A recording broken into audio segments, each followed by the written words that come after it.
इस कन्फ्रंटेशन को तो मैनेज कर लिया हिंदुस्तान के साथ जो हुई शहबाज शरीफ साहब की हुकूमत ने, लेकिन एक और कन्फ्रंटेशन भी है और वो मुल्क के अंदर है, पाकिस्तान तहरीक इंसाफ के साथ है।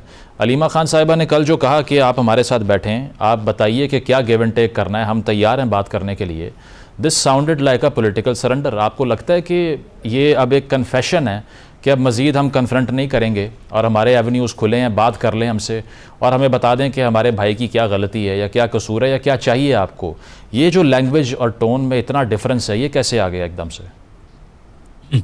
मुजम्मिल साहब, इसको थोड़ा सा इसके इस स्टोरी के साथ ना आपको एक और स्टोरी को कंसिडर करना पड़ेगा। अंसार अब्बासी साहब ने आज एक्चुअली अखबार में एक स्टोरी दी कि जी एक वक्त जो आया हुआ है डॉक्टर्स का और बिजनेसमैन का पाकिस्तान के अंदर, और जी वो कोशिश कर रहा है कि किसी तरह कोई ब्रेक थ्रू हो, कोई मुलाकात हो सके इमरान खान साहब से। अभी तक नहीं हो सकी है, लेकिन वो जो ताकतवर हलके हैं उनके साथ भी किसी बातचीत की जो है वो भरपूर कोशिश कर रहा है। आपको एक्चुअली अलीमा खान साहबा का बयान जो है ना, वो इस वक्त, ये जो वक्त तो नहीं मैं कह सकता, चले ग्रुप कह सकता हूँ कि वो जो आया हुआ है, ये उसके साथ नथी करके आपको अंडरस्टैंड करने की जरूरत है। इसकी वजह ये कि मेरी इस वक्त से जुड़े एक शख्स से, बड़े एक अहम शख्स से जो है मेरी बात हुई और मैंने उनसे पूछा कि जी वो व्हाट्स द सिचुएशन। तो उन्होंने कहा कि जी सबसे बड़ी हर्डल जो है ना, जो पिछले 2-3 हफ्ते के दौरान पाकिस्तान और भारत की इस जंग के दौरान जो अलीमा खान साहबा के चंद बयानात थे, जब army chief field marshal Asim Munir को जब फील्ड मार्शल बनाया गया, उसके बाद जिस किस्म का एक बयान दिया गया, तो these are some of the hurdles जो जिसकी वजह से ना हमारा कोई ब्रेक थ्रू नहीं हो पा रहा।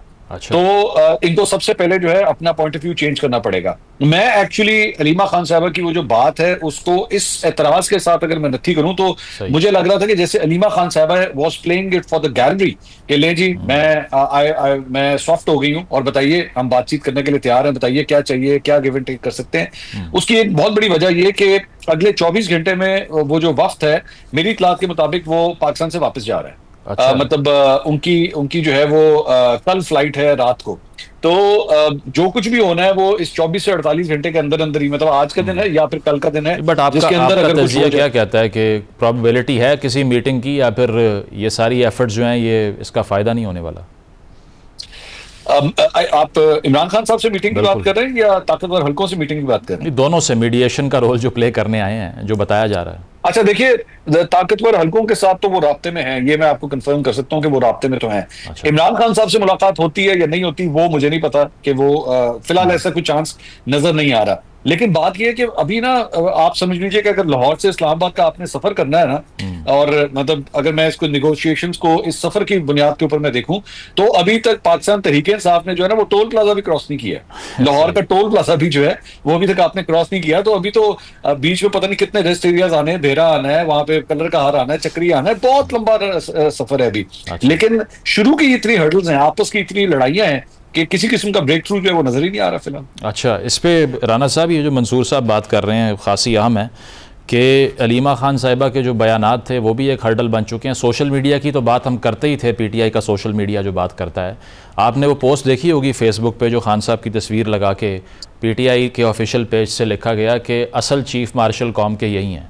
और एक तरफ जो करंट पार्टी के हेड हैं, यानी कि अब अगर डिफैक्टो तो आप छोड़ दीजिए ना, बैरिस्टर गौर साहब की बात कर रहा हूँ, वो कॉन्ग्रेचुलेट कर रहे हैं आर्मी चीफ को, और खान साहब के बयानात आपने देख लिए। इतनी बड़ी कॉन्ट्रडिक्शन कैसे हो सकती है?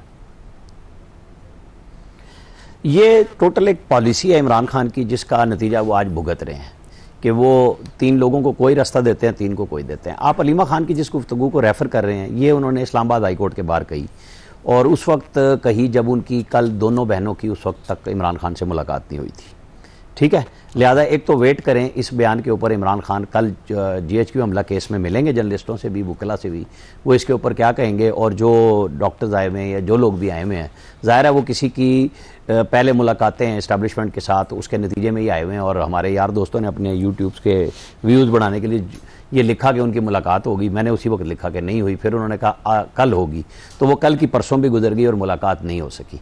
उसकी वजह अलीमा खान साहिबा ने, जो अली अमीन गंडापुर, बैरिस्टर सैफ और बैरिस्टर गौहर ने गेम बनाई थी ना कि इस्टेब्लिशमेंट के नुमाइंदे हों और हुकूमत के हों और बैठ के बातचीत कर लें, उनकी बेगम ने, इमरान खान की और अलीमा खान दोनों ने उसको सबूताज किया।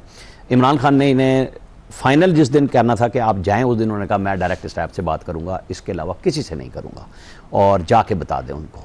तो वो सारे के सारे फीका मुंह लेके आए। फिर 2.5 घंटे की मीटिंग अली अमीन गंडापुर ने की, उसके बाद बड़ी मुश्किल से वो मीटिंग हुई और उसमें भी उन्होंने फिर मैसेज ये दिया कि शायद कुछ बात आगे बढ़े।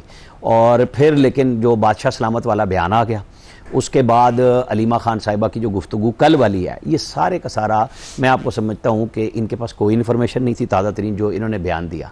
ये फंस गई हैं अपने उस बयानिए पे कि पार्टी के अंदर से अलीमा खान पे बड़ी ठीक ठाक तनकीद हो रही है।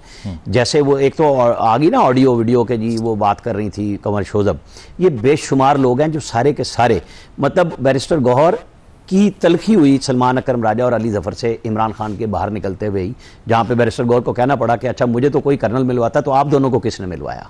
ये इस हद तक एक दूसरे के साथ मुतनफ़र हो चुके हैं और आमने सामने आके बात कर रहे हैं कि कोई किसी पर ट्रस्ट नहीं कर रहा और यही खान की। तो राना साहब ये फैसल चौधरी साहब जो बात कर रहे हैं, ये इख्तियार ही नहीं दिया हुआ, जो फैसल चौधरी साहब ने बात की कि टीम चेंज करनी पड़ेगी, ये जो टीम है ना करंट, ये और मामलात को ख़राब कर रही है, यही हल है फिर? वो फैसल हमारे दोस्त हैं, पल्ले किसी के भी कुछ नहीं है, क्योंकि खान छोड़ता ही किसी के पल्ले कुछ नहीं है। उसको अपनी ज़ात के अलावा किसी के साथ कोई मतलब नहीं है। पहले वो उल्टे भी काम करते थे तो सीधे हो जाते थे, अब सीधा भी करते हैं तो उल्टा हो जाता है। ये उनके सोचने का वक्त है कि सियासतदानों से बात कर लूं तो कोई रास्ता बनेगा। ये जिस तरीके से वो जा रहे हैं उनके लिए कोई रास्ता नहीं खुला हुआ। ठीक है बेग साहब, आपकी तरफ आऊँगा। ये अब मुख्तलिफ नौइयत के बयानात डिस्कस हो रहे हैं ना।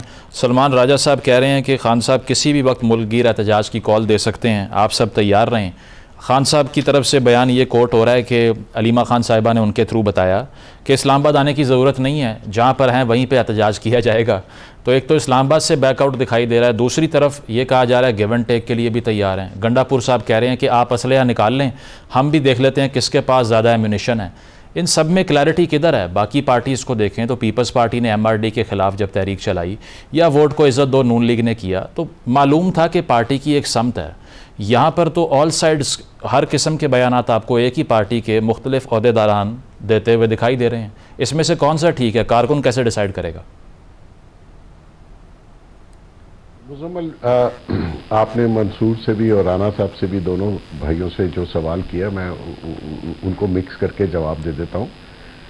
बेसिकली देखें, पाकिस्तान में राना साहब भी प्रिंट मीडिया से हैं, मैं भी प्रिंट मीडिया से हूँ, और जो खबर है वो ख्वाब देख के या किसी की ख्वाहिश के ऊपर खबर नहीं बनती। खबर प्रैक्टिकली होने से बनती है। ये जो स्टोरीज है, एक बहुत दिनों से मैं देख रहा हूँ, हर 2-4 दिन के बाद आ जाती है। वो एक हमारे दोस्ती कह लें उनको, कोई डायलॉग नहीं हो रहे, कोई कंसेशन नहीं मिलनी। कंसेशन खान को अगर मिलेगी तो वो कोर्ट से मिलेगी, जो एक थ्रू प्रोसेस कोर्ट्स का है। आप अपील में जाते हैं और केसेस उसी तरीके से डिसाइड होते हैं, या आपको बेल मिल जाती है ड्यूरिंग द अपील। तो मेरा ख्याल है कि इस टॉपिक को जो कोई भी आपको कह रहा है, बाहर से डॉक्टर, नर्सें, डिस्पेंसर्स जो भी आ रहे हैं, they have no value at all. I am telling you, कोई मुलाकात, कोई डायलॉग, कोई नरमी। आप तो डिस्पेंसर्स तक ले आए हैं इस वक्त को, वैसे उस तरफ से वो जी सर।